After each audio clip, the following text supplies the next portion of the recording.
comic book fans? Blue Goblin here with the newest comic book review blog for the week of June 10th, 2009. We got a lot of books to cover. I got about 12 books, so it's going to be another two-parter. So let's go ahead and get started with part one. Let's set these up and get started.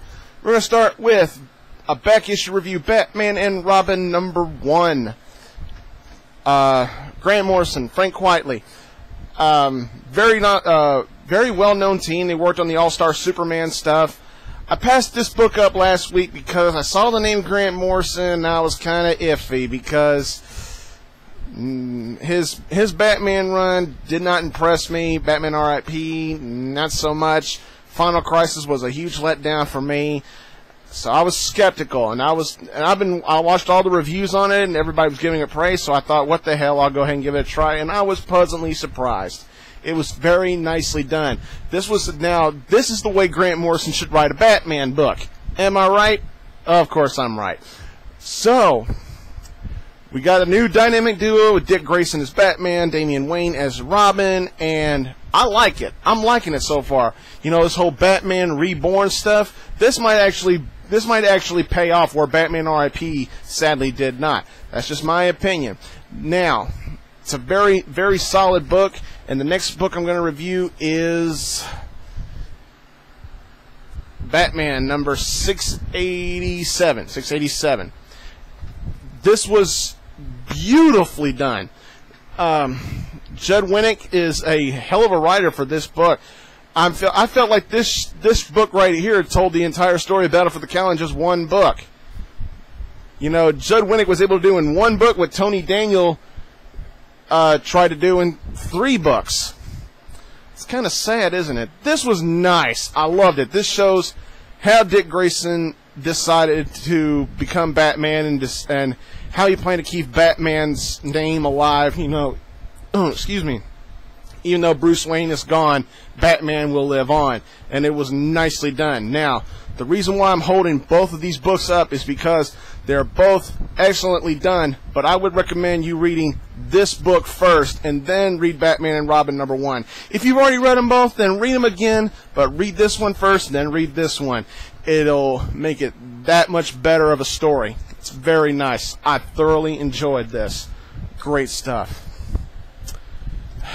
Next up, Fantastic Four, number 567. Mark Millar, Brian Hitch, you're losing me a little bit. Okay, let's get this straight. The Masters of Doom have arrived. They fried Doom's ass in the last issue. Doom has some sort of a daydream with him married to Sue. She's pregnant.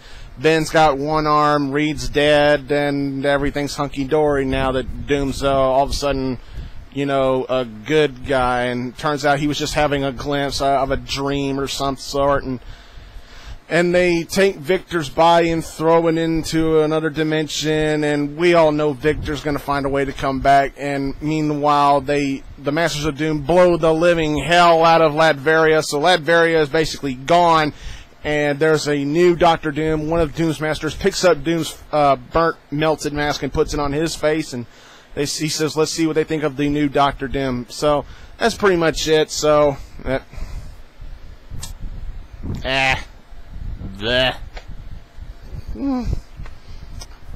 come on, Millar. You can do better than that.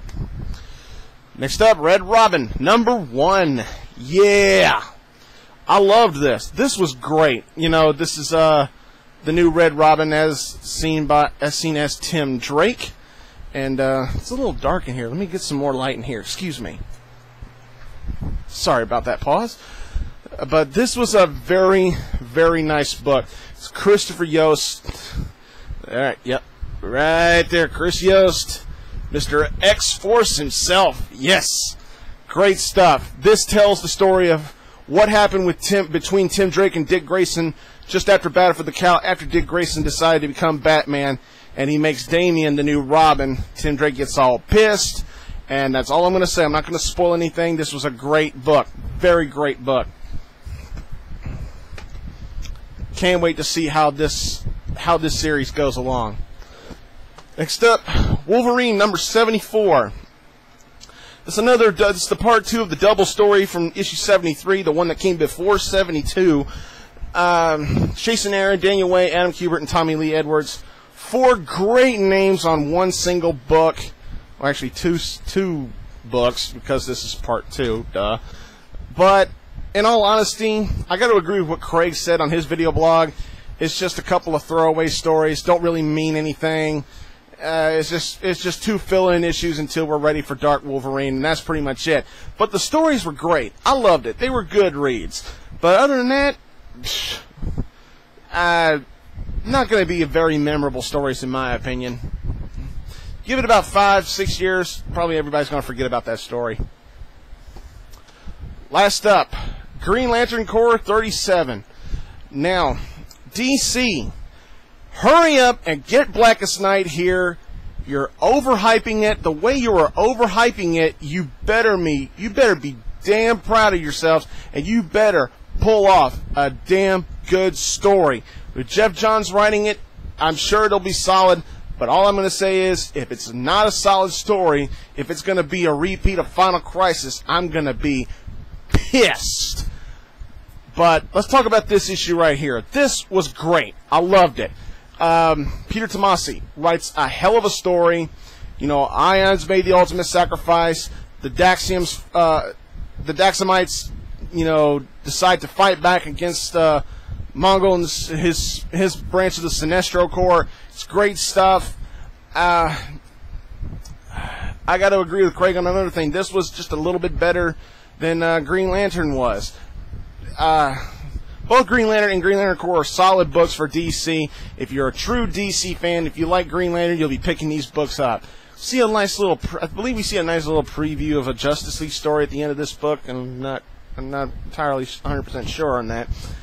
But this was great. I loved it.